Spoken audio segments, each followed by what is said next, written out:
Salut et bienvenue à Passionnez-moi pour notre saison estivale dédiée au tourisme de la région de Prescott-Russell. Aujourd'hui, nous sommes à Kanima Orchard. Non seulement ils sont reconnus pour leur cueillette de pommes, de fraises et de citrouilles, mais ils sont aussi reconnus pour leurs activités d'Halloween. Êtes-vous prêts?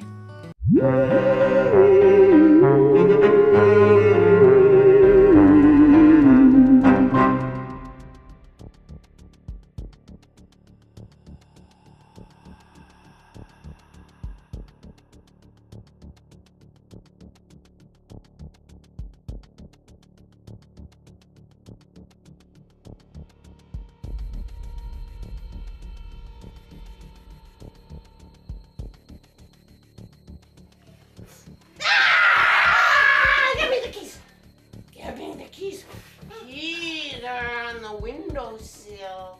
Give me the keys. Please. Please, doctor is out. Doctor is out. Give me the keys. Under my chin. Under my chin. Under my chin. Under my chin. I'm under my chin. Under my No. Yeah. Perfect.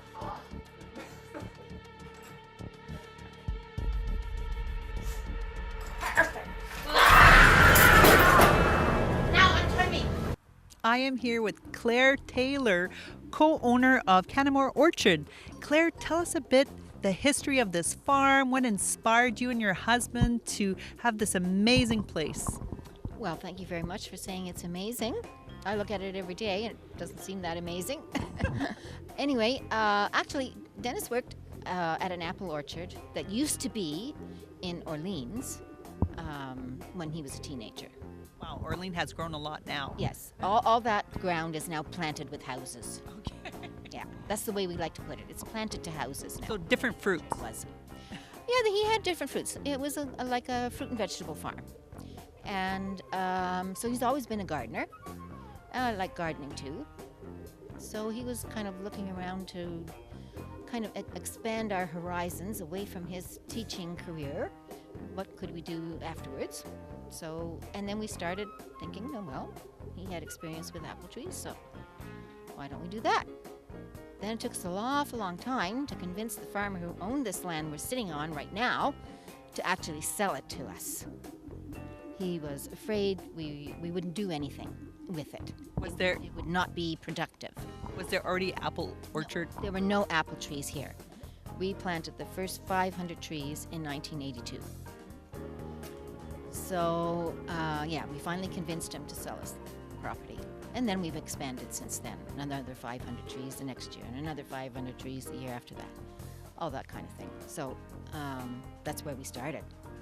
So you planted the trees. What did you have in mind at that time? Did you want it to be public, or was it because you wanted to bake or sell them? Yeah, no, we just wanted to sell them. And we started selling 1984, I think, on a picnic table out front where you see our sign. Okay. And actually, the first year we set the kids up with a picnic table in the driveway. And I was babysitting kids at that time, and so they all joined in to help sell the apples. And the people who stopped they thought it was such a hoot. These little kids sitting there selling apples. Yeah. And then we realized, we need a building. So we put up the store building. And then we added to the store building. Because at one time, the cold storage room was, we thought we could get away with just that one building, have everything in it. Store space, storage space, working space, like machinery working space. Well, we soon realized that wasn't going to work, so we needed more buildings, and we built another couple buildings.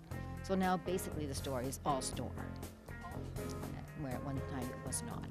So I see it on your website, which, by the way, is an amazing website, very informative.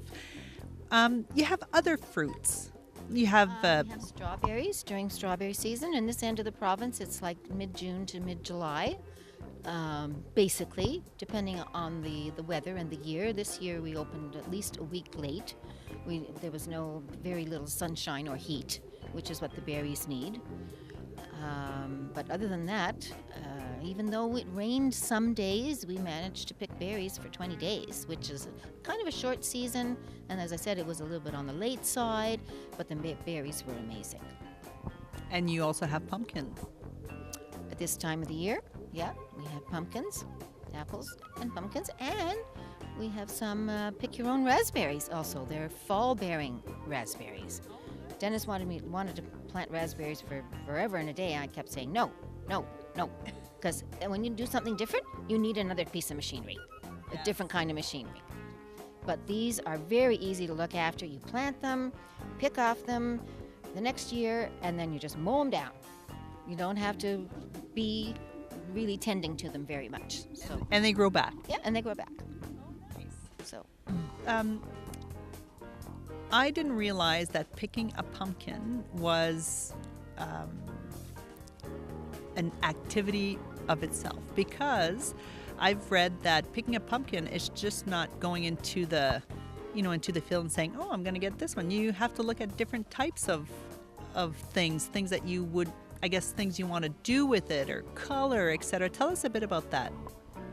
well, it depends on what you want your carved pumpkin to look like. And what kind of a face are you going to carve? Are you going to carve it, or are you just going to paint it? Do you want it smooth? Do you want it warty to accent the face that you're going to put on it? Yeah, there's lots of different things to think about when picking out a pumpkin. And are you going to cook it later to make pumpkin pie? Is there different pumpkins for cooking and different pumpkins for carving? Definitely. It's a big family, the cucurbita family. It's got cucumbers and zucchini and all that kind of stuff in it, so it's a very large family. But pie pumpkins, they're smaller, and the flesh is sweeter and finer than the carving pumpkins. So I guess your pie is sweeter. The other one would be maybe tougher. Use, the flesh from a carving pumpkin, but the other flesh is better for a pie.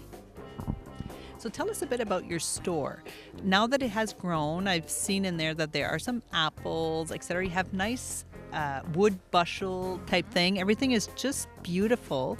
And you also have a little fudge counter. Yep. Do you make the fudge? I don't make the fudge. The lady that's behind the counter right now, Lise, she makes the fudge. Dennis has wanted to be selling fudge here for a long time, and we kept dithering about it and not doing it, and then we decided to go for it, and it goes great guns. Anyway, lots of people buy fudge. Everybody loves fudge. It's such a great sweet. Yeah, that's it. There's no such thing as bad fudge. Yes.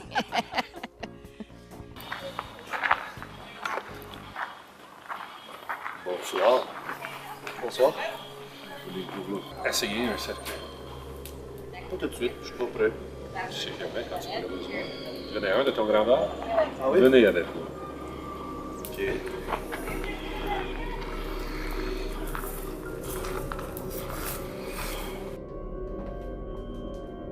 J'en ai beaucoup, mais celle-là est déjà faite. Je peux voir ça. Puis celle-là, c'est un peu trop gros. Un peu grand. Mais moi, je pense que je vais y aller si t'en as pas. J'en ai une drette ici de ta grandeur. Déjà faite pour toi. Essayez-les. Je vais l'essayer sur Soyez le pas monde. peur. On met les mains dans l'air. On ferme les yeux. Pas de prendre. Très bien. Monsieur! Mais monsieur! Laissez-moi sortir! Laissez-moi sortir! Allez! Allez! Matt! Matt! Matt! Je te cherchais! Puis il est avec Dracula en bord de son. Oh my gosh, c'est une femme! Salut! J'ai un honneur de vous rencontrer. J'avais tellement de questions à vous poser. Je sais que Matt était invité à un souper chez vous. Alors, ça a l'air à bien aller, Matt. Oui. So, je vais continuer ma tournée parce que ça a l'air avec le fun. Je te souhaite un bon souper. Mais c'était vraiment un plaisir de vous rencontrer. C'est vous aussi. On se revoit. Bye, chum, on se voit tantôt. On se revoit après la pause. J'espère, en tout cas.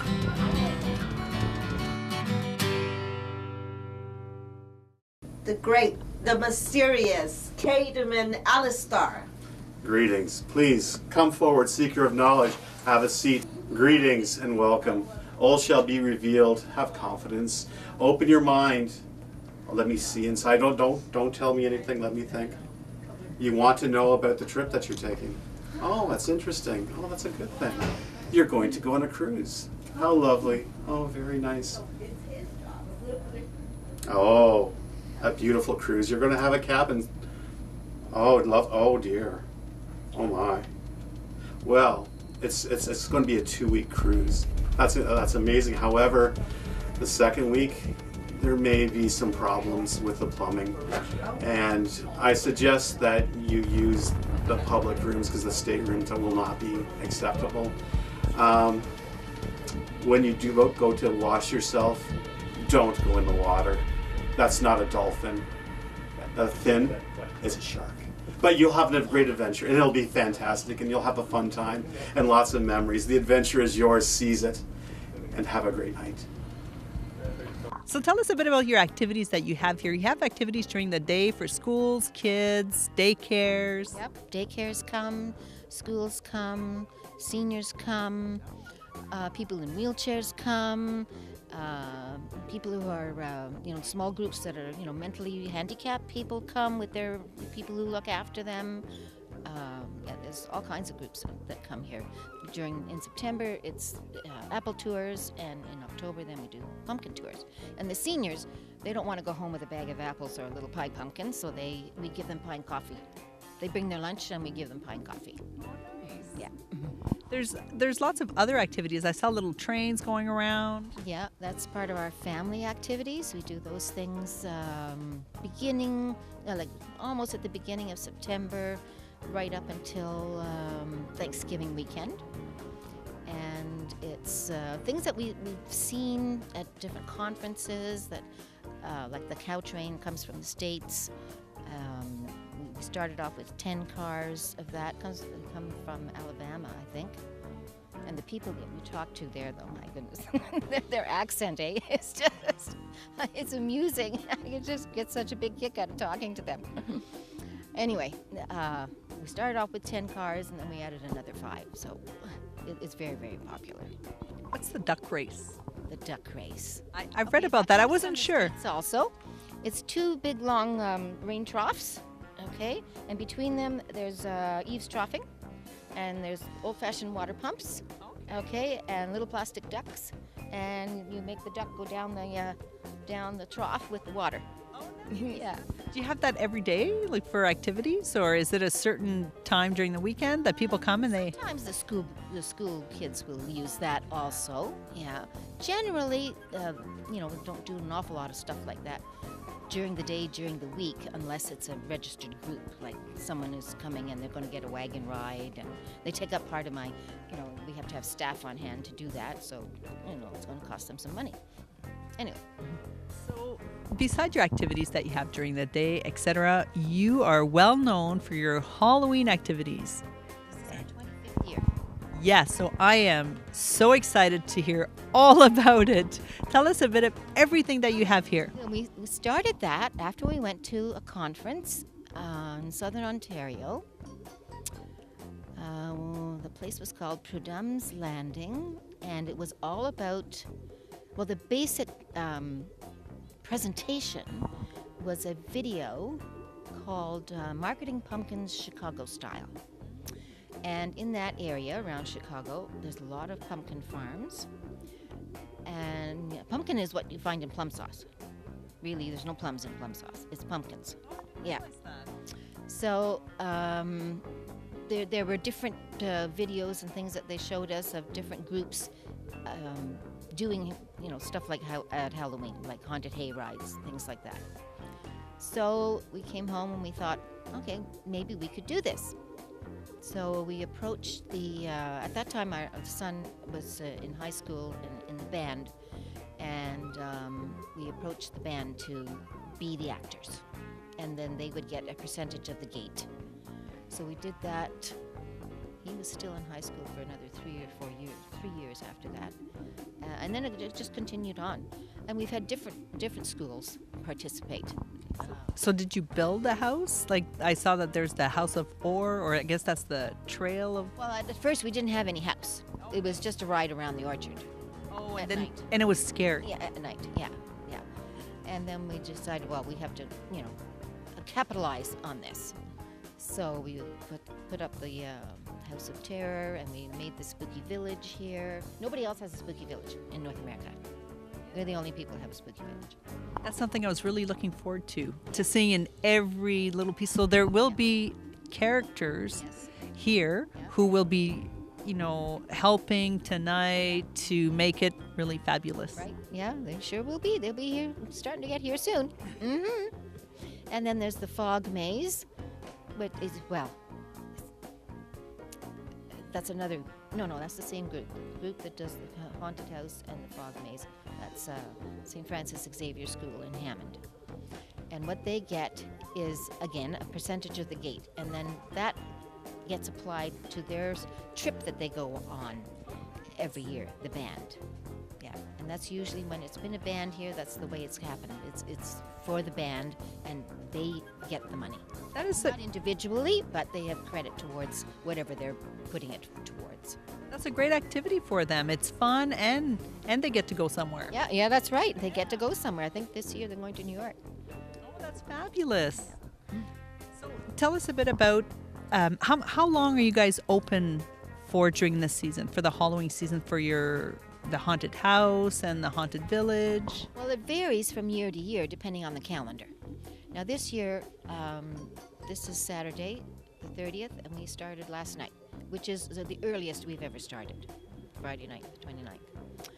So it used to be that we would try to do it right through Thanksgiving weekend, but we figured out after trying to do it on those dates for quite a few years, it was like banging our head against the wall because there were so many people who would be like away, and we couldn't get everybody, the whole crew, to come. So we thought, okay, we won't do that anymore. So we'll concentrate on going full blast after Thanksgiving. So you guys are open for Halloween for sure, like that weekend or close to that? The 29th is the Sunday, and that'll be the afternoon ride, and that'll be the last session. Yeah. Sometimes we're not open Halloween. I guess it depends the weather. And if Halloween is Wednesday, who's going to come? Not too many people. So, But it's on the calendar. and weekends is nice, especially for teenagers. So who comes during those nights of terror? Is it mostly teenagers, or do actually parents come? There's a lot. It's a good mixed crowd. Some of them bring their babes in arms, and they're young families. And there's lots of teenagers, but then there's most people who dress up are the adults, and they come in some amazing costumes sometimes, just fabulous. Well, I'm really looking forward to visiting tonight. I'm a bit afraid though, because I've heard that it is terrifying. So I'm not quite sure what to expect, but I'm really looking forward to that. Well, just have to wait and see how it goes. Well, thank you. You have to learn to roll with the punches around here. Yes, hopefully someone's going to be there to pick me up. Okay. Thank you so much, Claire. You're welcome.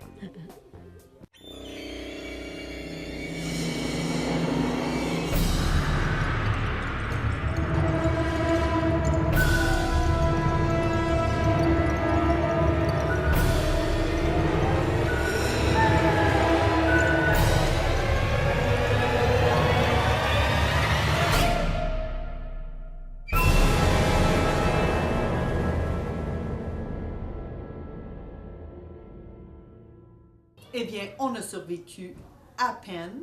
Si vous êtes des mordus d'Halloween et vous aimez monter votre niveau d'anxiété un petit peu, le Kanima Orchard, c'est la place à venir visiter. Je suis Céline Boulris et on se revoit pour la prochaine émission de Passion et moi.